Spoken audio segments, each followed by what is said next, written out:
said some absolutely appalling things. He said some very racist things. He doesn't understand the communities that live here. It's a really diverse constituency. There's a lot of different people from a lot of different backgrounds. I don't see anything genuine that he wants to change here. I've got next to me the Green Party candidate for Gorton and Denton, Hannah Spencer. Hannah, how are you? I'm very well, thank you. How are you? I'm very good. There has been a lot written about you, inevitably, in the media, but also on X. Lots of speculation. So let's just get into some important facts.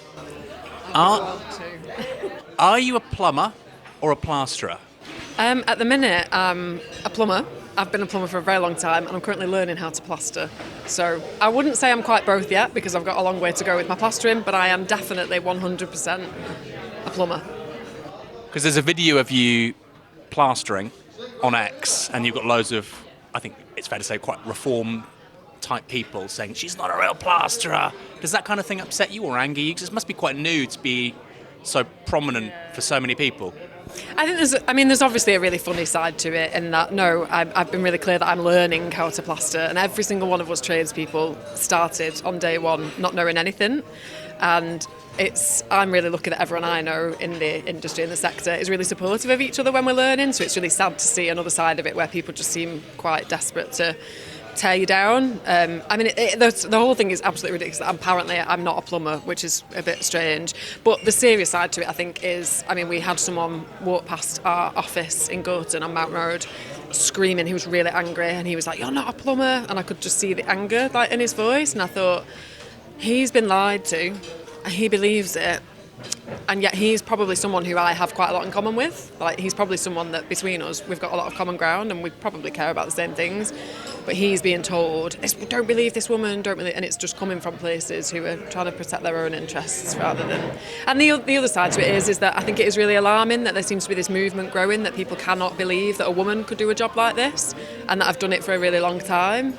And that's a snapshot into what life will be like for most of us if we end up with more reform MPs and a reform government. Because you left school at 16 and then you became a plumber, you did an apprenticeship relatively quickly after that? Yeah, so I didn't do an apprenticeship when I left school. I sort of slipped through the net a little bit because I had a gap when I left school. And I tried sixth form for a couple. I just failed miserably at that, like I did at school. I kind of, like a lot of younger people, you just slip through the system, and so I didn't do an apprenticeship. And I went to Bolton College and did a technical certificate, and then I did an MVQ with a housing trust. I always worked jobs alongside doing that, like a lot of people have to. And then a few years ago, to get my gas safe qualifications, I did do that as an apprenticeship, which was a really interesting way of seeing the two different routes to get a trade. It's given me quite a rounded experience and knowledge of how to encourage more people into the sector.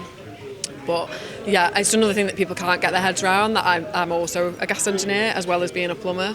I have 2 MVQ level 3s, which I'm really proud of. This is the thing, I'm so proud. It has been hard, it's always been challenging. I'm often the only woman on my plastering course, and it can be a bit difficult sometimes to sort of prove yourself, but when I go back into college, as I am doing now, the men on my course are amazing. I don't have to prove myself to them. They treat me in just the same way as if I'm one of them. I am one of them.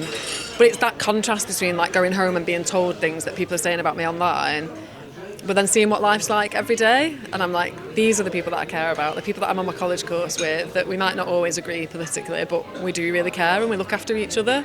And that's the bit that I'm not willing to be divided by people like Reform. That's the bit that I want to protect, because that's what makes life amazing. Have you met Matt Goodwin on the campaign trail yet, or ever? No, I haven't seen him knocking about around here. In fact, I don't think anyone's really seen him at all until the last few weeks. He's not. He's not from around here. He's kind of been busting, hasn't he? Because they saw it as winnable. And no, I've not seen him around. How does he strike you? Obviously, you'll be doing hustings with him between now and election day. How does he strike you as a candidate? Is he somebody that you think is going to resonate with local people? Does his TV background help or hinder him? Politically, the things he says, are they going to work with a part of the constituency here? No, I don't think at all. I think he said some absolutely appalling things. He said some very racist things. He doesn't understand the communities that live here. It's a really diverse constituency. There's a lot of different people from a lot of different backgrounds. But the thing that we all have in common with each other is we muddle along with each other, and I think they've really misjudged a place. Like, they kept coming here and saying like Denton's the place where we've got it in the bag, and I'll tell you for free that is not the case at all. Knocking on people's doors here, people are seeing through it, and they're seeing someone who has been busting. Like, he wants the career opportunity. I don't see anything genuine that he wants to change here. He just wants to further his own platform. He just wants to become more well known, and I'm the opposite. I can't get over people recognising me in Morrison's. Like, I can't. That's not something I ever wanted to sign up to. I've given a lot and I've sacrificed a lot because I'm doing it because I really, really care.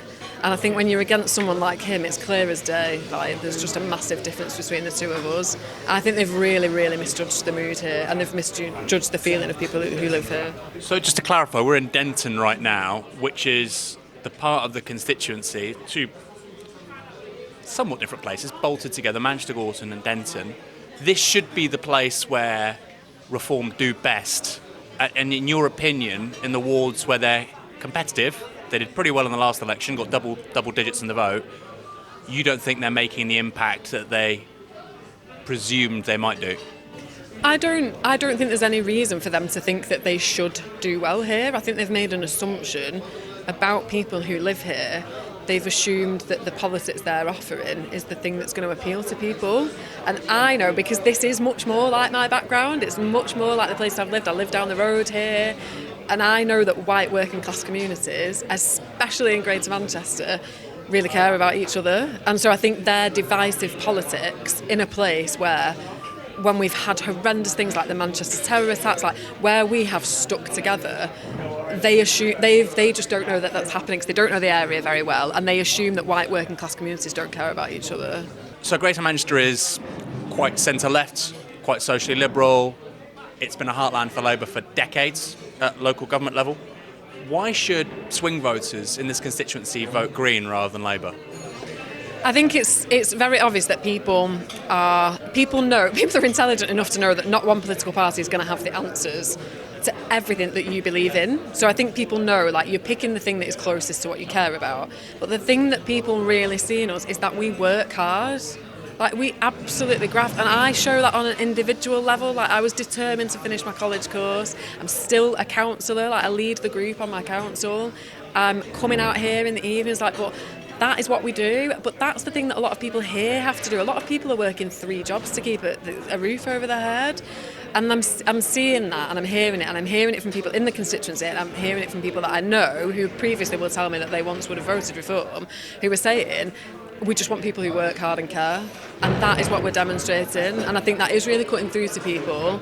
And I keep hearing, like, and it's so lovely, people are like, oh, you're just very human and you're quite relatable. And I'm like, that shouldn't be rare in politics. Like, you put me back walking down that street, like, I am the same as everyone else here. Like, I'm human. And I guess I'm relatable, but I don't want that to stand out in politics. I want everybody in politics to have a heart and a soul and do things they care about, and that's why we're standing out at the minute, because we've just got self-serving politicians who only care about themselves. Are you posh? Because people have seen the M&S bag. You've got nice hair. There's a nice waistcoat. So how do you respond to these allegations of poshness? Allegations of poshness. I'm going to say it is possible to not be posh and have nice hair and nice clothes. And also, that M&S bag, let me tell you, I am not the only person who has an M&S bag that they put their Aldi shopping in. And I'm not going to shy away from that. But no, I don't think I'm posh. No. And I also don't think there's anything wrong with being posh if that's what you are. But yeah, I'm quite proud of my roots. And I'm proud of my M&S bag, which, as I say, usually has an Aldi shop in it.